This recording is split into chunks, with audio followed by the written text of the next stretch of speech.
Welcome to my YouTube channel.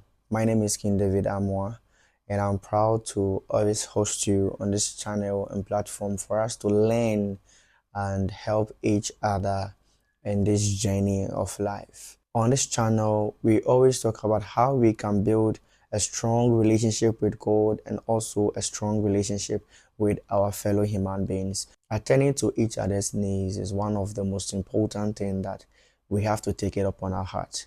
When I see my brother suffering and I have the capacity, I can surely go to my brother and help my brother. That is how we are supposed to live as a church. How is the people of God supposed to live? Is our life supposed to be something compared to those of the world? Or should we have something more unique that people will look and also want to become that? Or really want to also come and enjoy the uniqueness that we are enjoying? People have to see us that maybe we are celestial beings. Yes, people have to see us and learn from us. The church has now become a place where we go in for fashion shows. The church is now turning to a place for music concerts and for fun. I think it's more or less like a fun club, but not as a place where holiness is being prevailed and a place where needs and wants of God's people have been taken and prayers have been answered. The church is now being served as a marketplace where ministers are using that as a form of raising funds and money for their own selfish gains, and where elders are also taking advantage of using their money as influence of getting these young girls and boys into bed and other forms. It is so pathetic. The church is supposed to be a safe place, not a dangerous haven for the members. It's supposed to be a family, a place where we run to in times of need and want, a place where we run to for spiritual growth and spiritual backups, a place where we run to when all things are not going on well with us. Financially, the person needs support to maybe continue his or her education. Now, the church doesn't attend to the person, and it feels the person is so lonely, and our particular member then withdraws from every church activity and decides to find his own faith.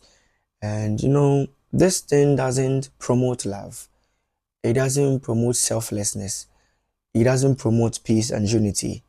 It rather speaks of something more or less like we don't have what we always preach and we don't practice them. There's no love there, there's no peace. It is just about selfishness, and it's really sad. So members feel that, they are helping themselves, but it's only those people that are having the money and those who are capable of something. And the church is losing its dignity. And yeah, it's very sad. It is very sad. I'm a concerned member of the church, and I'm talking from every Christian's perspective. This is not based on one denomination or one particular association, but I'm speaking on behalf of a lot of Christians who are going through the same situation, and therefore addressing this to every church, and even if to the broadest part, I'll go to the religious groups as well. This is a common human situation we are facing. The church should come back to life and to attend to the needs of its members. Ministers should take this thing very serious. Now, most ministers here, they are in because of what they are going to get from the church members.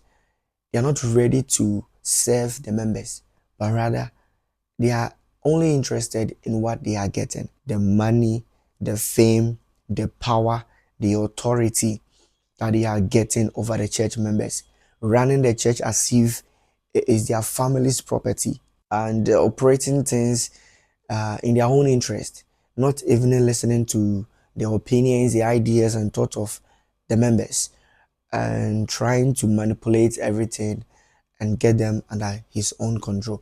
This is not how God's people should live. What Christ said we should do, we are not doing that. The church must come out from the dead. It must resurrect. The elders must make sure that they are doing the right thing. And this is only going to help the church grow spiritually. Because of the current state of the church, members don't even come for prayers. They don't even believe in the prophets anymore. They don't even believe in their pastors.